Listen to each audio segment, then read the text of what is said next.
I don't know if you're anything like me, but I've been watching all the videos about Icon of the Seas and seeing all the people going on it for the first time and doing tours and all this stuff. And I am jealous. Totally dreaming about being on the Icon of the Seas, the newest and largest cruise ship ever built. And here are 10 things that I'm dreaming about doing. Tell me what your favorite is. That's what's next.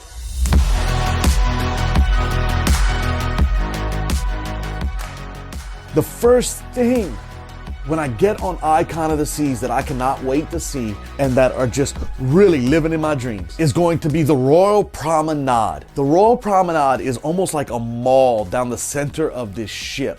It is made up of multiple different sections with stores and restaurants and bars, and it's 2 or 3 floors that you actually won't be able to tell you're even on a cruise line. That blows my mind, and I cannot wait to see the Royal Promenade. Now, while I have been having great dreams about this, I've also been having some nightmares about the Icon of the Seas, and you can watch that video coming out next. But that leads me into the second thing, because when you're in the Royal Promenade, which is where you enter the ship when you get on board, you're not going to be able to miss the Pearl, which is a digitally enhanced lighting effect ball thing that kind of holds up the center of the ship. It's a memory you'll never forget. If you haven't been on a cruise, I do not care which cruise line you go on or cruise ship. When you first enter the ship, that first moment is something you never will forget. And then number 3. From what I'm hearing, these shows, they have the theater, they have the water, Aqua Dome show. We'll talk about that in a second.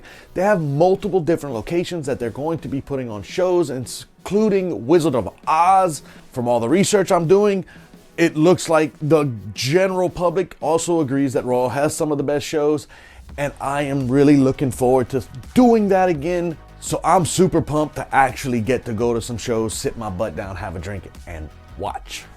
Now, number 4, speaking of shows, they have the Aqua Dome. Now, apparently from the Oasis class ships, on this ship, they have moved the whole Aqua show from the rear to the front and made a dome over top of it in order to be able to do the shows in almost any weather condition, where one, it's an amazing show, but just the fact that they built this Aqua Dome on a ship, on the front of the ship, is absolutely insane, and I cannot wait to see this thing in person. Which leads me to number 5, and people aren't even talking about it much, that when you pass the Aqua Dome on the front, you're actually getting to a secondary dome called the Outlook, or 270, which I think it means 270 degrees of vision. I, for one, tell you that if you can, 1, get on the rear of the ship and see the wake, or get in the front of the ship and actually see where you're traveling to, is just a really cool location. Bonus, if you do ever run into bad weather in this situation, it would be the place to see the waves. But let's get into number 6, where we start talking about some crazier stuff. If you didn't know this, this is the largest ship in the world, and it's always fun to hit one of those things, like going to the Antarctic, going over the equator, going over the international date line, going to the northernmost golf course in the world. If you can claim that top title on almost any list, like the world's largest ship, that is cool. And just being able to say you were on that is epic. Just going on the ship itself is really cool.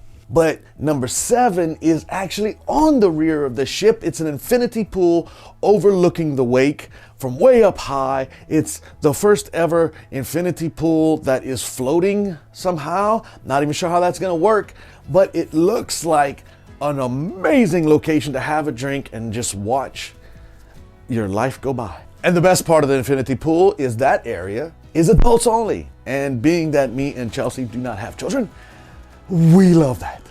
In the middle of the ship, it's going to be number 8, the first ever swim up bar.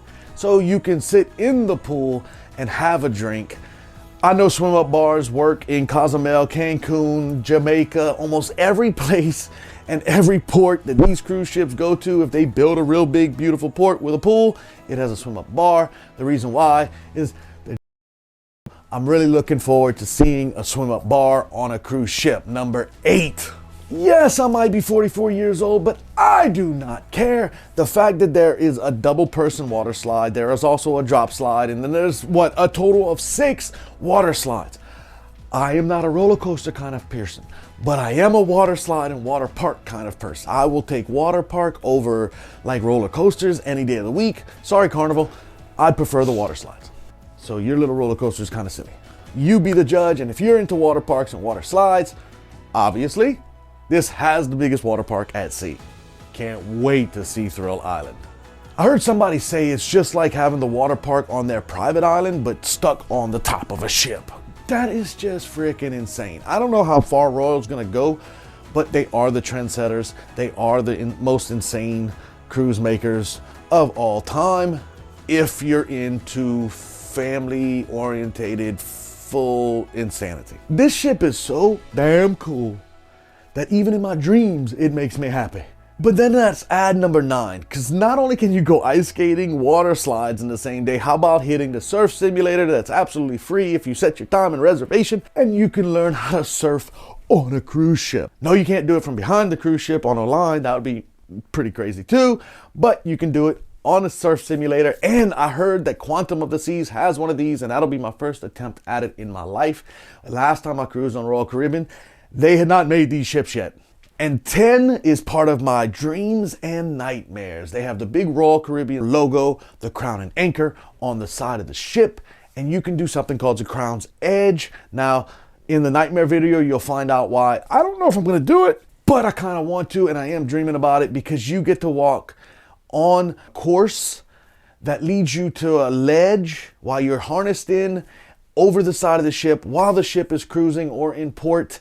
And then you can swing in front of the logo, all the way around the logo at 150 to 200 feet above the water, and then back to, I would say dry land, but back to the deck on the ship. Now you can zip line off the edge of the ship at the Crown's Edge on Royal Caribbean.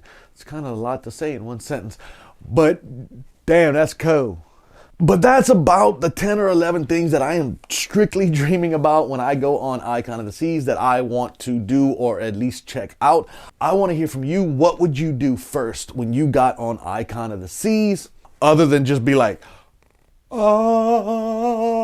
because it's just giant. It's the world's largest cruise ship.